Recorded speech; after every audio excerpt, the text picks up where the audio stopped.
You can't even do housework properly anymore. So you are no longer of any use to us. I agree. It's time to fire this housekeeper, right? Great! I can finally say goodbye to this old hag. My husband and mother-in-law were shouting at me in a wheelchair, and my daughter cursed at me without any sign of care. In front of me are the three of them, looking down at me with a wry smile. Are they waiting for my reaction? If you're going to go that far, I won't show any mercy either. You will see. I will make you regret it. My name is Anna Taylor, 30 years old. I'm a freelance writer working from home and a housewife. I got married 2 years ago and live with my husband, daughter, and mother-in-law. My husband Jared is 5 years older than me. I met him 3 years ago through a dating app I started with a friend. Jared and I both like watching movies. We had a lot in common, and we exchanged numbers right away. He was a mature man with a smart attitude. I was attracted to him, and we started dating. 6 months later, he proposed to me, and we decided on our marriage in no time. However, there was one problem we had to deal with in order to get married. That was the existence of Maya. Maya and I are not related. She is a child between Jared and his ex-wife, and she was already 10 years old when we got married. She is now a junior high school student. I still feel a big gap between us. I can understand why it's difficult to think of me as her mother, but still she hates me so much. Until recently, she has ignored me even when I try to talk to her. Now she makes fun of me without a doubt.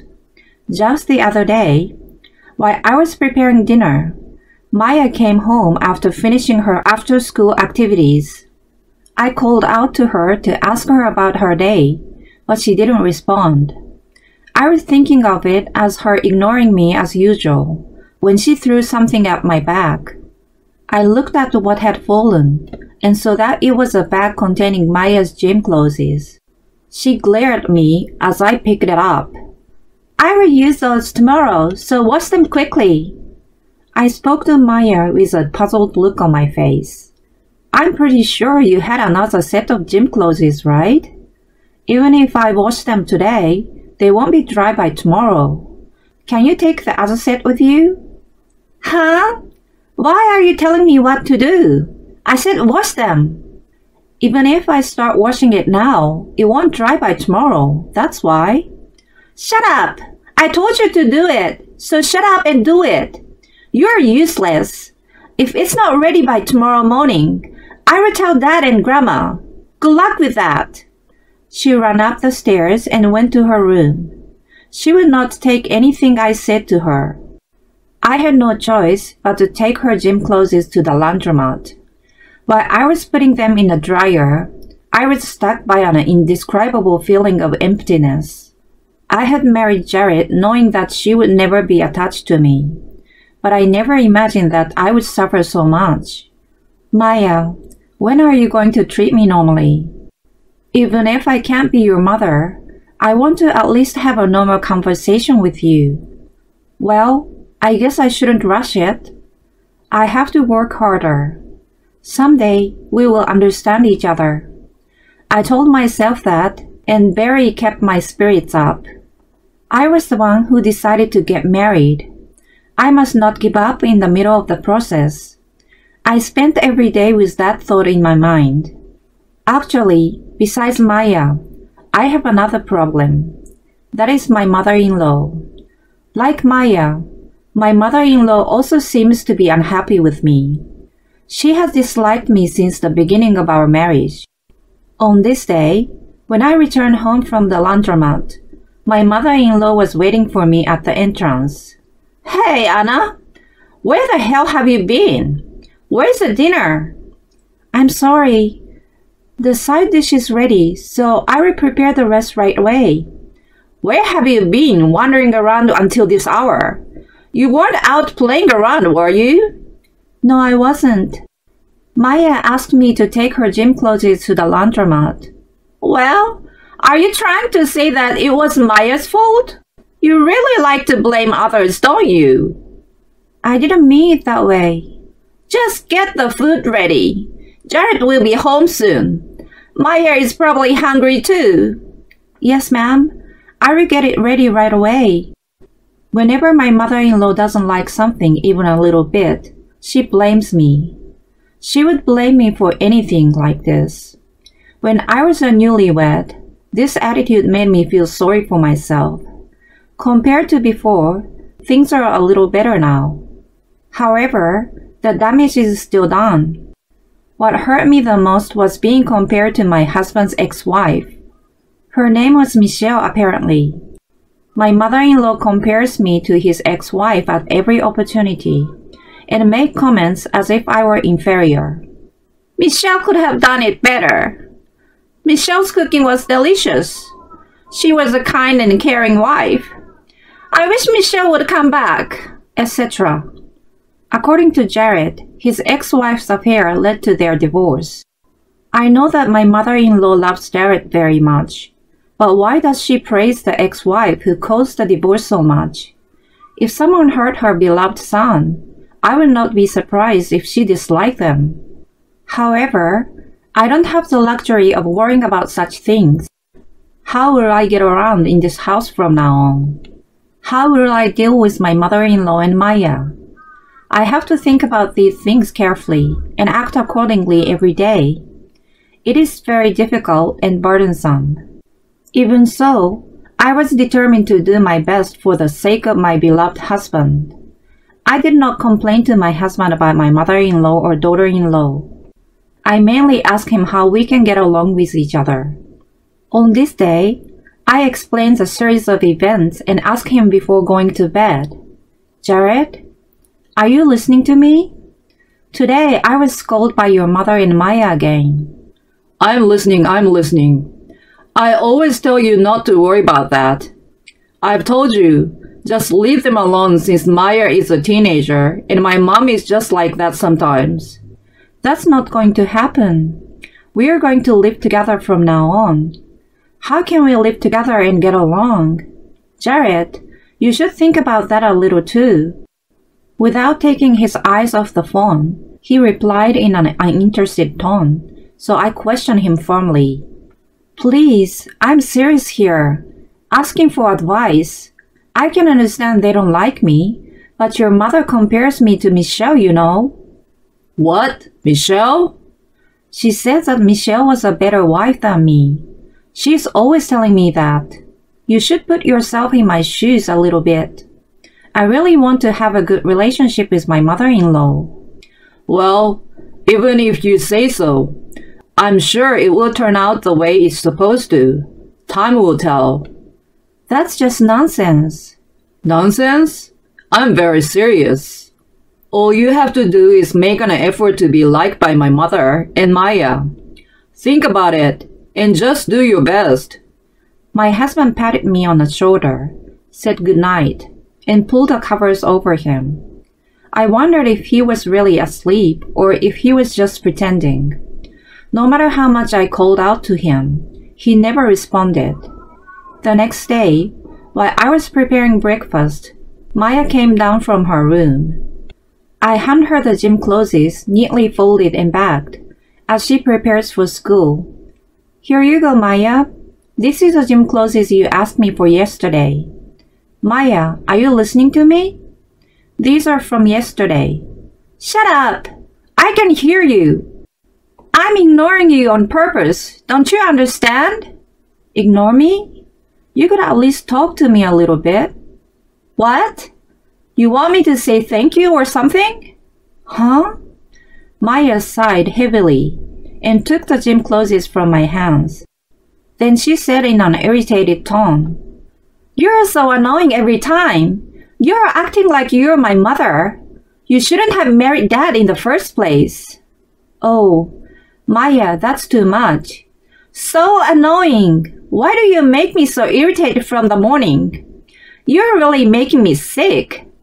She didn't touch the breakfast I had prepared, but ate the bread my mother-in-law had bought for herself.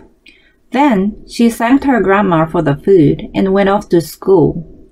I went to the door to see her off, but of course, I didn't even get a reply.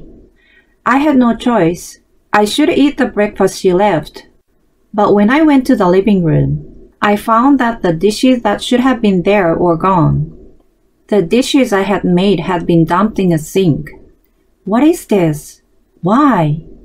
Then I heard a small giggle from behind me. There was my mother-in-law with a smile on her face. No way! Did you do this? Yes, because it looked so bad. Maya didn't seem to want it, so I threw it away for her. How can you be so terrible? Why did you do this? Terrible? It's your fault that you can only cook such bad food. It's all your fault. Why? No matter what I said back, my mother-in-law paid back double with her words.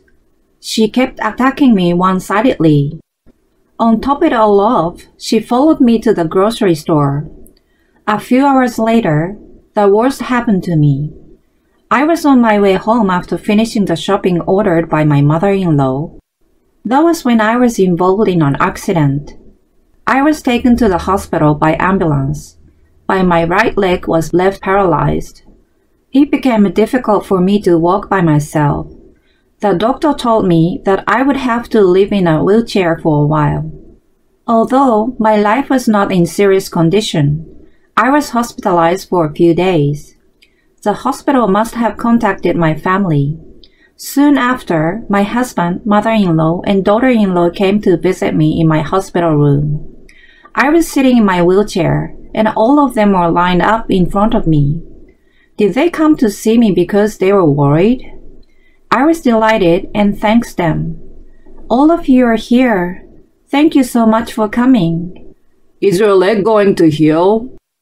My husband asked anxiously. I shook my head and answered without breaking my smile.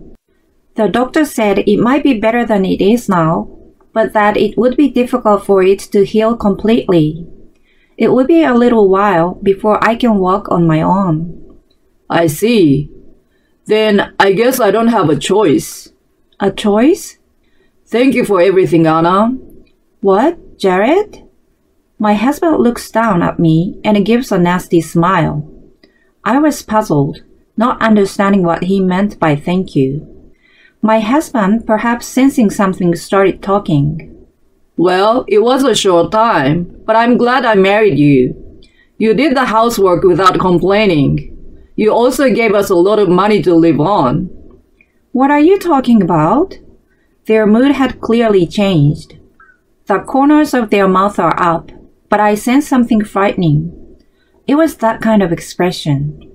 When I shrank in front of them, my husband, mother-in-law, and Maya, in that order, opened their mouths. You can't even do housework properly anymore, so you're no longer of any use to us. I agree. It's time to fire this housekeeper, right? Great! I can finally say goodbye to this old hag. My husband and mother-in-law were shouting at me in a wheelchair, and my daughter cursed at me without any sign of care. I was so shocked that my body stiffened and my legs trembled. My husband, looking down at me, finally gave me his final words. I married you and kept our marriage also that you could take care of the house. In other words, you are no longer of any use to me now that you are in a wheelchair. Oh no, does that mean? Divorce is what it is. Thank you for being my housekeeper all this time. As soon as you get out of the hospital, take your stuff and get out of our house. My husband took the divorce papers out of his bag and slammed them down in front of me. His part already filled in. Without waiting for my reply, they left the hospital room. The door to the room closed, and the sound of their footsteps and laughter faded away. At that moment, my heart was already filled with anger toward them. He never liked me from the beginning. He married me and used me to take care of his daughter. This is unforgivable. All three of them. I will never forgive them. I signed the divorce papers right then and there and called my mother. I explained the situation. and asked her to submit the signed divorce papers to the city office. A few days later, I was safely discharged from the hospital and headed for my parents' house. I asked my parents to tell my in-laws that I had filed the divorce papers and to pack up my belongings. I returned straight to my parents' house. I would never see them again. I felt somewhat relieved and decided to start a new life. 5 years later, a familiar named Jared appeared on my phone. I had forgotten to block his number. I did not answer the call and deleted his information from my phone. The next day, my former family showed up at my parents' house. When they saw me, they knelt down on the ground. I was puzzled and wondered what was going on when Jared suddenly looked up and started, "Help us!" "What? What do you mean so out of the blue?" "Please, Anna, you're the only one I can rely on." "What is this about?" "I need you to lend us some money. Otherwise, we can't make a living." If I sum up his words, this is what it was. For a while after I left, they were living a comfortable life. But when Maya entered a private high school, their finance had become more difficult. The reason was that Maya was stealing money from the house to buy the things she wanted. Not only that, Jared's mother was also using her son's salary to indulge in beauty treatments and luxury brand goods. When their savings ran out, they began to borrow money. They were unable to repay their debts, and they were forced into a situation where they couldn't borrow any more money. The biggest issue right now was Maya's tuition. She couldn't keep up her grades, so they apparently have to pay high fees to keep her in school. They tried for a scholarship, but her grades were so bad that she's on the verge of being expelled from school. Jared rubbed his head against the ground with tears in his eyes as he finished telling me what had happened. "Please, please, it's just as I said. You must have made a lot of money. So I'm begging you, please lend us some money, even if it's just a little." His mother and Maya followed as they begged together. I was deeply disgusted by them. 5 years ago, they kicked me out of the house after bullying me every day. Then they come back like nothing had happened when they're in need of money. I knew that I was still being used for their convenience. I was even getting angry. The next thing I knew, I had turned on the faucet at the front door and was spraying water at them. "What the hell are you doing, you bitch?" Again, all three of them screaming and yelling. "Hey, what are you doing? It's so cold!" "Don't get carried away, you old hag! We are relying on you and begging you to help us." This is obviously not the way to ask for help. Once their true nature was exposed, I blurted out my true feelings, which I had been keeping in my heart all this time. "Relying on me? I never asked you to rely on me. You used me for your own convenience, and now you want me to help you out because you're in trouble? That's bullshit. How much more do you have to mock me?" "What? What the hell? How dare you talk to me like that? We are in so much trouble." "I don't care. I don't care how much trouble you guys are in or whether you are starving to death. I don't give a shit. Rather, I'm glad you're in trouble. This is what you deserve. I will never help you in a million years. Why don't you guys just lick each other's wound and suffer for the rest of your lives?" After I finished spraying water on them, I slammed the door as hard as I could. I locked the front door and physically cut them off. For a while after that, there was yapping and screaming in front of the house. A neighbor who couldn't stand to see them called the police. They were taken away by the police under the name of nuisance. The rumor that they got into trouble with the police spread throughout the neighborhood. Eventually, the story reached Jared's company. Unable to bear the side-eyeing from his colleagues, he resigned voluntarily. As a result, they were unable to pay Maya's school fees, and she was forced to drop out of high school. Now each of the three is working to pay off their debts. They seem to be cooperating with each other, but when they meet each other, they are always blaming each other for their problems. The family relationship is deteriorating day by day. From my point of view, this is all I can hope for. I can only say that they deserved it. I, on the other hand, am still working at home while being taken care of by my parents. My leg has become much more mobile, and I'm now going to rehabilitation to make a full recovery. I cannot thank my parents enough for accepting me back after my divorce. From now on, I'm going to enjoy life to the fullest for my father, mother, and myself.